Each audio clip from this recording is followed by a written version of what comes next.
जय Hind. State legislature के बारे में हम बात कर रहे थे और आज हमें 3-4 चीज़ों पे बात करनी है।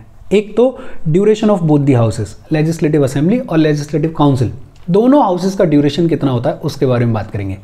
दूसरा, qualifications of membership, legislative assembly और लेजिस्लेटिव काउंसिल कि मेंबर बनने के लिए क्या क्वालिफिकेशंस रिक्वायर्ड है उस पर बात करेंगे।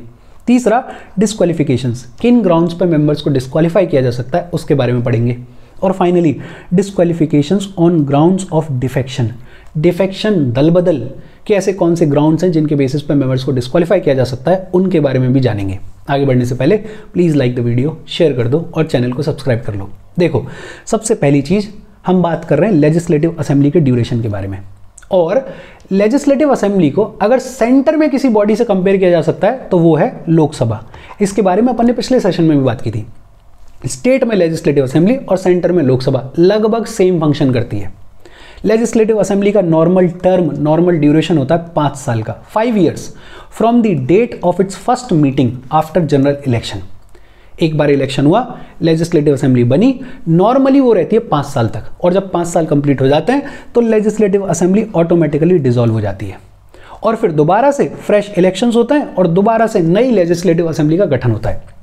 लेकिन 5 साल पूरे होने से पहले भी बीच में किसी भी पॉइंट ऑफ टाइम पे गवर्नर अगर चाहें तो लेजिस्लेटिव असेंबली को डिसॉल्व कर सकते हैं। लेकिन हम ये जानते हैं कि गवर्नर अपनी इच्छा से ये नहीं करते हैं।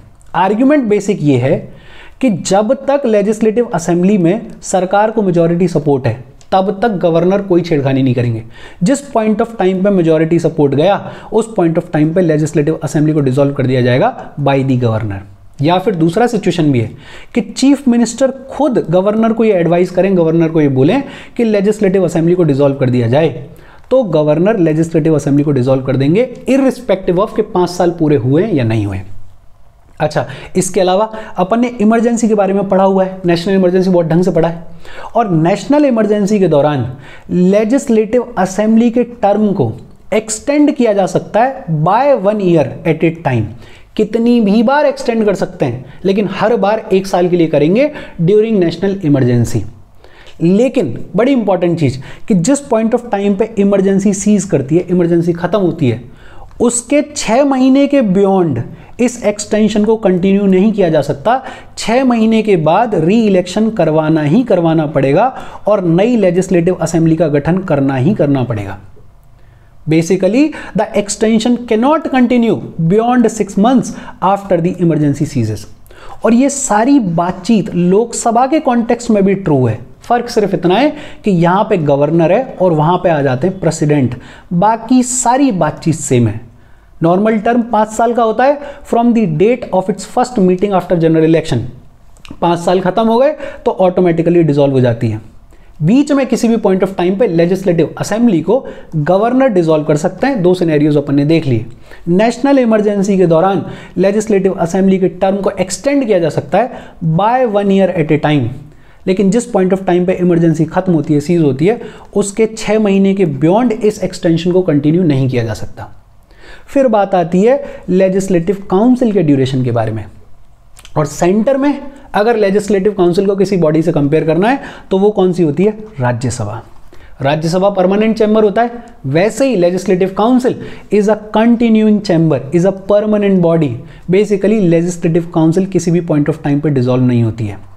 एक बात और, आगे बढ़ने से पहले अपने को ये पता है कि लेजिस्लेटिव काउंसिल आज की डेट में सिर्फ 6 स्टेट्स में है। Please let me know in the comment section कि कौन कौन से 6 स्टेट्स में लेजिस्लेटिव काउंसिल है। कंटिन्यूइंग चैम्बर है, परमानेंट बॉडी है, डिसॉल्व नहीं होती है। बेसिक आइडिया यह है कि हर 2 साल के बाद 1/3 members of legislative council retire. और ये जो 1/3 मेंबर्स रिटायर होते हैं हर 2 साल के बाद, तीसरे साल की शुरुआत में इन वैकेंसीज को फिल किया जाता है। हर 2 साल के एंड में 1/3 मेंबर्स रिटायर होते हैं और जो वैकेंसीज क्रिएट होती हैं तीसरा साल जैसे ही शुरू होता है इन वैकेंसीज को फिल किया जाता है। और लेजिस्लेटिव काउंसिल में वैकेंसीज को फिल करने के 2 तरीके हैं। एक होता है बाय नॉमिनेशन, और नॉमिनेट कौन करता है? गवर्नर करते हैं। और एक दूसरा तरीका है बाय इलेक्शन, इलेक्ट किया जाता है। और इलेक्ट करने के लिए वेरियस बॉडीज़ हैं। कुछ को लोकल बॉडीज़ करती हैं, कुछ को ग्रेजुएट्स करते हैं, कुछ को टीचर्स करते हैं, कुछ को लेजिस्लेटिव असेंबली के मेंबर्स करते हैं। ये अपन ने पढ़ा है पिछले सेशन में। अच्छा, जो भी मेंबर्स रिटायर हो रहे हैं दे आर एलिजिबल फॉर री इलेक्शन एंड री nomination any number of times. ऐसा नहीं है कि एक ही बार आप लेजिस्लेटिव काउंसिल के मेंबर बन सकते हो, आपको री इलेक्ट किया जा सकता है, आपको री नॉमिनेट किया जा सकता है, जितनी बार चाहो उतनी बार। बेसिक सी चीज़ है। लेजिस्लेटिव असेंबली का टर्म टेन्योर 5 साल का है। लेजिस्लेटिव काउंसिल जो है वो परमानेंट बॉडी है, ये किसी भी पॉइंट ऑफ टाइम पर डिसॉल्व नहीं होती। हर 2 साल के एंड पे 1/3 मेंबर्स रिटायर होते हैं। जो भी वैकेंसीज होती हैं उनको फिल किया जाता है तीसरे साल की शुरुआत में। Retiring members are eligible for री इलेक्शन एंड री नॉमिनेशन। इसके बाद बात आती है क्वालिफिकेशंस की। ये स्टेट लेजिस्लेचर में मेंबर्स को अगर मेंबर बनना है तो उसके लिए क्वालिफिकेशंस क्या रिक्वायर्ड है। कॉन्स्टिट्यूशन में कुछ क्वालिफिकेशंस लिखी हुई हैं। पहली क्वालिफिकेशन क्या है, सिटीजन ऑफ इंडिया होना चाहिए। आप किसी स्टेट की लेजिस्लेटिव असेंबली या लेजिस्लेटिव काउंसिल का मेंबर बनना चाह रहे हो तो ये तो बेसिक रिक्वायरमेंट है कि आप सिटीजन ऑफ इंडिया हो। अच्छा, मेंबर बनना है तो आपको एक ओथ दिलाई जाती है, और ओथ कौन दिलाता है, इलेक्शन कमीशन के द्वारा ऑथराइज किया गया पर्सन। और ओथ क्या है, to bear true faith and allegiance to the constitution of India. सबसे इंपॉर्टेंट, भारत के संविधान के प्रति ट्रू फेथ और एलिजेंस। और दूसरा, to uphold the sovereignty and integrity of India, India की सोवरेनिटी और इंटीग्रिटी को अपहोल्ड करना। तीसरी क्वालिफिकेशन, लेजिस्लेटिव काउंसिल का अगर आपको मेंबर बनना है तो आपकी उम्र 30 साल से कम नहीं होनी चाहिए। और लेजिस्लेटिव असेंबली का आपको अगर मेंबर बनना है तो आपकी उम्र 25 साल से कम नहीं होनी चाहिए। और फाइनली एक चीज़ और लिख दी गई कॉन्स्टिट्यूशन में कि ऐसी कोई भी क्वालिफिकेशन जो कि पार्लियामेंट के किसी कानून के तहत बताई जा रही है वो क्वालिफिकेशन भी होनी चाहिए। कॉन्स्टिट्यूशन में क्या क्वालिफिकेशंस हैं, एक तो आप सिटीजन ऑफ इंडिया होने चाहिए, दूसरा मेंबर बनने से पहले आपको एक ओथ दिलाई जाएगी इलेक्शन कमीशन के द्वारा ऑथराइज किए गए पर्सन के द्वारा, और वो ओथ क्या है, वो ये रही। और लेजिस्लेटिव काउंसिल का मेंबर बनना है तो आपकी उम्र कम से कम 30 साल होनी चाहिए, और लेजिस्लेटिव असेंबली का अगर आपको मेंबर बनना है तो आपकी उम्र कम से कम 25 साल होनी चाहिए। और पार्लियामेंट ने अगर कानून बना के कोई क्वालिफिकेशन बता दी है तो वो क्वालिफिकेशंस भी होनी चाहिए। पार्लियामेंट ने कानून बनाया, पार्लियामेंट लेकर आया रिप्रेजेंटेशन ऑफ पीपल एक्ट 1951, और इसमें यह बताया गया कि बाकी की क्वालिफिकेशंस क्या चाहिए। क्या बताया गया कि अगर किसी को भी लेजिस्लेटिव काउंसिल या लेजिस्लेटिव असेंबली का मेंबर इलेक्ट होना है, ध्यान रखना इलेक्शन की बात कर रहे हैं, लेजिस्लेटिव असेंबली में तो होते ही इलेक्शन है, लेकिन लेजिस्लेटिव काउंसिल में कुछ मेंबर्स को नॉमिनेट भी किया जाता है। अपन इस पॉइंट में बात कर रहे हैं कि लेजिस्लेटिव काउंसिल या लेजिस्लेटिव असेंबली में अगर किसी मेंबर को इलेक्ट होना है तो ही और she must be registered as an elector for assembly constituency in concerned state. उस स्टेट की किसी कॉन्स्टिट्यूएंसी में आपको रजिस्टर्ड होना चाहिए एज इलेक्टोर, तब आप इलेक्शन लड़ सकते हो लेजिस्लेटिव काउंसिल का या लेजिस्लेटिव असेंबली का। लेजिस्लेटिव असेंबली में एक दूसरा तरीका भी है, बाय नॉमिनेशन। अगर किसी मेंबर को नॉमिनेट किया जा रहा है गवर्नर के द्वारा किसी भी स्टेट की लेजिस्लेटिव काउंसिल में, तो ही और she must be a resident in that state, उस स्टेट का स्थायी निवासी होना चाहिए। और इसके अलावा एक क्वालिफिकेशन और है कि जो भी सीट्स एससी और एसटी कम्युनिटी के लिए रिजर्व की गई हैं, उन सीट्स पे सिर्फ एससी और एसटी कम्युनिटी के मेंबर ही चुनाव लड़ सकते हैं। लेकिन अपने को पता है कि एससी एसटी कम्युनिटी का कोई भी मेंबर अगर किसी जनरल सीट पे भी चुनाव लड़ना चाहे तो लड़ सकता है, लेकिन ऐसी सीट जो उनके लिए रिजर्व की गई है उस पे सिर्फ एससी और एसटी कम्युनिटी के मेंबर ही चुनाव लड़ सकते हैं। देखो, कुछ तो कॉन्स्टिट्यूशन की क्वालिफिकेशंस हैं, सिटीजन ऑफ इंडिया होना चाहिए, ओथ इलेक्शन कमीशन दिला रहा है, 30 साल उम्र कम से कम होनी चाहिए लेजिस्लेटिव काउंसिल के लिए, और 25 साल कम से कम होनी चाहिए लेजिस्लेटिव असेंबली के लिए। और फिर लास्ट में लिख दिया कि पार्लियामेंट अगर कानून बना के कोई क्वालिफिकेशन बता रहा है तो वो भी होनी चाहिए। और पार्लियामेंट ने कानून बनाया रिप्रेजेंटेशन ऑफ पीपल एक्ट 1951, और ये कहा कि लेजिस्लेटिव असेंबली और लेजिस्लेटिव काउंसिल में इलेक्ट होने के लिए आपको उस स्टेट के किसी कॉन्स्टिट्यूएंसी में इलेक्टोर के तौर पर रजिस्टर्ड होना चाहिए। लेजिस्लेटिव काउंसिल में अगर आप किसी को नॉमिनेट कर रहे हो तो वो इंसान उस स्टेट का रेजिडेंट होना चाहिए। और एससी एसटी कम्युनिटी के लिए जो भी सीट्स रिजर्व्ड हैं उन पे सिर्फ एससी एसटी कम्युनिटी के मेंबर ही चुनाव लड़ सकते हैं। फिर बात आती है डिस्क्वालिफिकेशंस के बारे में। ऐसे कौन से बेसिस हैं, ऐसे कौन से ग्राउंड्स हैं जिनके बेसिस पे स्टेट लेजिस्लेचर के मेंबर्स को डिस्क्वालीफाई किया जा सकता है। कुछ ग्राउंड्स दिए हुए हैं कॉन्स्टिट्यूशन में। कॉन्स्टिट्यूशन में जो डिस्क्वालिफिकेशंस के ग्राउंड्स दिए हुए हैं वो कौन से हैं। पहला, इफ ही और she holds any office of profit under union और स्टेट गवर्नमेंट, स्टेट गवर्नमेंट के अंडर या यूनियन गवर्नमेंट के अंडर अगर आप किसी भी ऑफिस ऑफ प्रॉफिट का हिस्सा हो तो आपको मेंबर के तौर पर डिस्क्वालीफाई कर दिया जाएगा। और ये ऑफिस ऑफ प्रॉफिट क्या होता है इसके बारे में अपन ने बहुत डिटेल में बात की हुई है। अगर आप पॉलिटी के सारे लेक्चर्स को फॉलो कर रहे हो तो आपको ये पता होगा कि ऑफिस ऑफ प्रॉफिट क्या होता है। अच्छा, कुछ एग्जेम्पशंस भी हैं, जैसे अगर आप मिनिस्टर हो तो मिनिस्टर के तौर पे आपका जो ऑफिस है उसको ऑफिस ऑफ प्रॉफिट का हिस्सा नहीं माना जाता है, या कोई भी ऐसा दूसरा ऑफिस जिसको स्टेट लेजिस्लेचर ने एग्जेम्प्ट किया है उसको भी एग्जेम्पशन मिलेगा। अदरवाइज यूनियन या फिर स्टेट गवर्नमेंट के अंडर अगर आप किसी भी ऑफिस ऑफ प्रॉफिट का हिस्सा हो तो आपको मेंबर के तौर पर डिस्क्वालीफाई कर दिया जाएगा। दूसरा, कोर्ट ने अगर किसी इंसान को अनसाउंड माइंड का डिक्लेयर कर दिया है, कोर्ट ने ही कह दिया कि इसका तो दिमाग ठीक नहीं है, तो ऐसे किसी भी इंसान को मेंबर के तौर पर भी डिस्क्वालीफाई कर दिया जाएगा। या फिर you are declared an undischarged insolvent, अगर आपको दिवाला घोषित कर दिया गया है तो भी आपको मेंबर के तौर पर डिस्क्वालीफाई कर दिया जाएगा। इसके अलावा if you are not a citizen of India, आप इंडिया के सिटीजन ही नहीं हो, और ये तो बेसिक रिक्वायरमेंट है, अगर आप इंडिया के सिटीजन नहीं हो तो आपको मेंबर के तौर पर डिस्क्वालीफाई कर दिया जाएगा, बट ऑब्वियस सी बात है। और has voluntarily acquired the citizenship of a foreign state, आपने अपनी मर्जी से किसी फॉरेन स्टेट की सिटीजनशिप को अक्वायर कर लिया तो ऑटोमेटिकली आपकी जो इंडियन सिटीजनशिप है वो टर्मिनेट हो जाएगी और आप इंडिया के सिटीजन नहीं रहोगे, और इंडिया के सिटीजन नहीं रहोगे तो मेंबर के तौर पर डिस्क्वालीफाई हो जाओगे। और is under any acknowledgement of allegiance to a foreign state, आप ये कह रहे हो कि मेरा तो जो एलिजेंस है, मेरा तो जो देश प्रेम है वो किसी फॉरेन स्टेट के लिए है, तो फिर भैया यहाँ पे मेंबर रहने का क्या मतलब है, मेंबर के तौर पर डिस्क्वालीफाई कर दिए जाओगे। और फाइनली कॉन्स्टिट्यूशन में ये लिख दिया गया कि पार्लियामेंट अगर कोई कानून बनाता है और कानून में बताता है कि यार ये ग्राउंड्स और हैं डिस्क्वालिफिकेशन के, तो उन ग्राउंड्स पे भी आपको डिस्क्वालीफाई कर दिया जाएगा। कॉन्स्टिट्यूशन में क्या ग्राउंड्स बताए कि आप यूनियन और स्टेट गवर्नमेंट के अंडर किसी भी ऑफिस ऑफ प्रॉफिट का हिस्सा नहीं होने चाहिए। कोर्ट ने अगर आपको अनसाउंड माइंड का डिक्लेयर कर दिया है, या आपको अनडिस्चार्ज इंसॉल्वेंट डिक्लेयर कर दिया गया है, या आप सिटीजन ऑफ इंडिया नहीं हो। और फाइनली कॉन्स्टिट्यूशन में एक लाइन और लिख दी गई कि पार्लियामेंट कानून बना के अगर कुछ डिस्क्वालिफिकेशंस बता रहा है तो उनको भी कंसीडर किया जाएगा, उनके बेसिस पे भी आपको डिस्क्वालीफाई किया जा सकता है। और पार्लियामेंट कानून लेकर आया वही same representation of people act 1951, और पार्लियामेंट ने कुछ और ग्राउंड्स बताए जिनके बेसिस पे स्टेट लेजिस्लेचर के मेंबर को डिस्क्वालीफाई किया जा सकता है। कौन कौन से ग्राउंड्स हैं?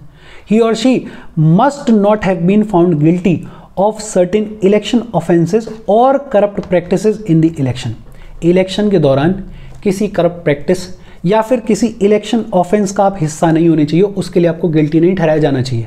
अगर ऐसा हुआ है तो आपको डिस्क्वालीफाई कर दिया जाएगा। He or she must not have been convicted of any offense resulting in imprisonment of 2 or more years, 2 या 2 से ज़्यादा साल की आपको सजा हो गई है तो भी आप मेंबर के तौर पर डिस्क्वालीफाई हो जाओगे। He or she must not have failed to lodge an account of his election expenses within the time, आपके इलेक्शन में कितना खर्चा हुआ उसका पूरा बायोडाटा अगर आपने विद इन द टाइम नहीं बताया, नहीं फाइल किया, तो भी आपको मेंबर के तौर पर डिस्क्वालीफाई कर दिया जाएगा। He or she must not have any interest in government contracts, works और services, गवर्नमेंट कॉन्ट्रैक्ट्स में, गवर्नमेंट वर्क्स में, गवर्नमेंट सर्विसेज में आपको कोई इंटरेस्ट नहीं होना चाहिए।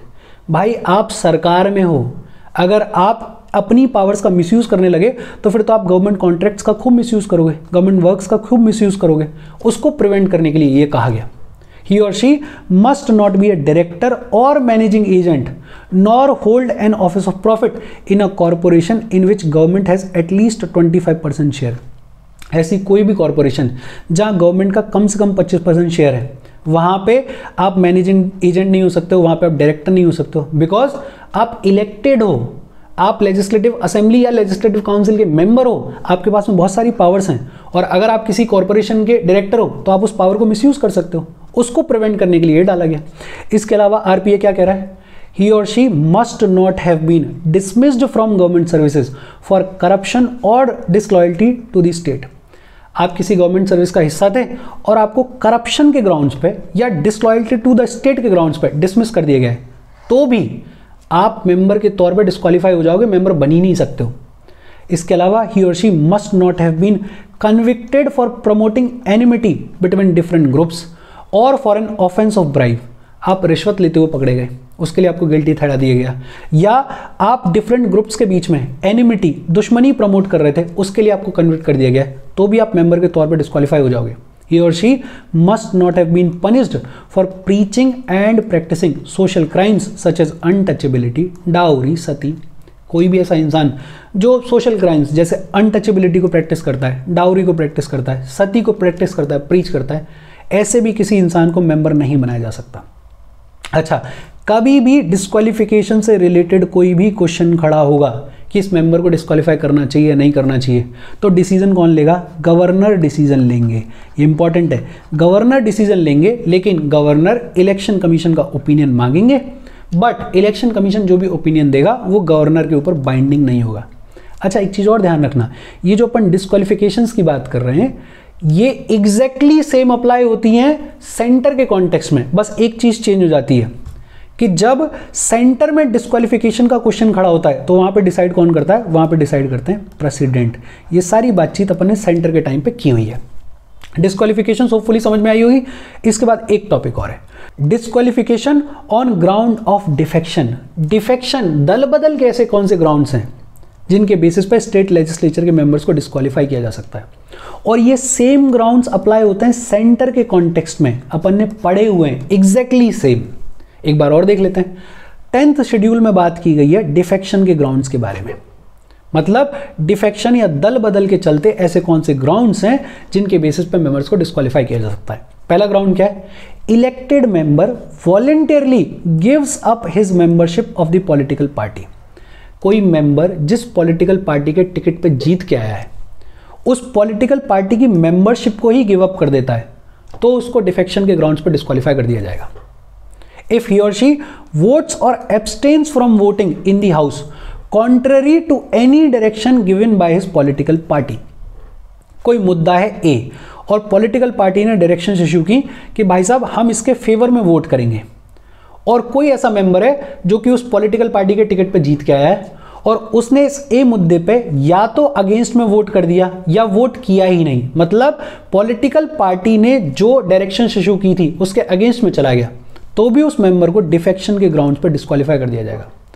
कोई भी इंडिपेंडेंटली इलेक्टेड मेंबर है और वो अगर किसी पॉलिटिकल पार्टी को ज्वाइन कर लेता है तो भी उसको डिस्क्वालीफाई कर दिया जाएगा एज अ मेंबर। और कोई भी नॉमिनेटेड मेंबर जिसको कि नॉमिनेट किया गया है, अगर वो किसी भी पॉइंट ऑफ टाइम पे किसी पॉलिटिकल पार्टी को ज्वाइन कर लेता है आफ्टर एक्सपायरी ऑफ 6 मंथ्स, मतलब नॉमिनेट किया गया और विद इन 6 मंथ्स आपने अगर किसी पॉलिटिकल पार्टी को ज्वाइन कर लिया तो कोई दिक्कत नहीं है, लेकिन अगर 6 महीने निकल गए उसके बाद आप किसी पॉलिटिकल पार्टी को ज्वाइन कर रहे हो, ऐसा कोई भी नॉमिनेटेड मेंबर, तो वो भी डिफेक्शन के ग्राउंड्स पर डिस्क्वालीफाई हो जाएगा। बड़े 4 ग्राउंड्स हैं सिंपल से। एक तो जिस पॉलिटिकल पार्टी के टिकट पर आप चुनाव जीते उसकी मेंबरशिप को ही आपने गिव अप कर दिया। दूसरा, पार्टी ने आपको जो डायरेक्शंस इशू की थी आप उसके अगेंस्ट में जाके वोट डाल रहे हो या वोट नहीं डाल रहे हो तो भी डिस्क्वालीफाई हो जाओगे। कोई इंडिपेंडेंटली इलेक्टेड मेंबर है और वो किसी भी पॉइंट ऑफ टाइम पर अगर किसी पॉलिटिकल पार्टी को ज्वाइन कर लेता है तो भी डिफेक्शन के ग्राउंड्स पर डिस्क्वालीफाई कर दिया जाएगा।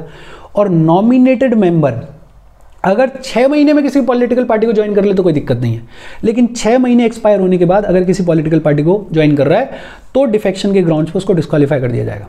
अच्छा, 10th शेड्यूल के अंडर अगर डिस्क्वालिफिकेशन का कभी भी कोई भी सवाल आएगा, कभी भी कोई भी क्वेश्चन आएगा, तो लेजिस्लेटिव काउंसिल में उसको डिसाइड करते हैं लेजिस्लेटिव काउंसिल के चेयरमैन, और लेजिस्लेटिव असेंबली में उसको डिसाइड करते हैं लेजिस्लेटिव असेंबली के स्पीकर। सेंटर के कॉन्टेक्स्ट में यहां लेजिस्लेटिव काउंसिल की जगह पे आ जाता है राज्यसभा और लेजिस्लेटिव असेंबली की जगह पे आ जाता है यहां पे लोकसभा।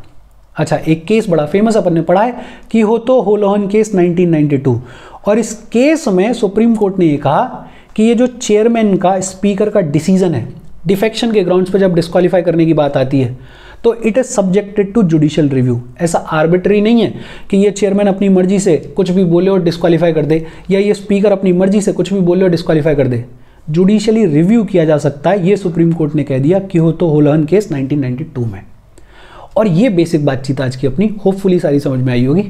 अगर कोई डाउट हो तो please comment. Thank you very much.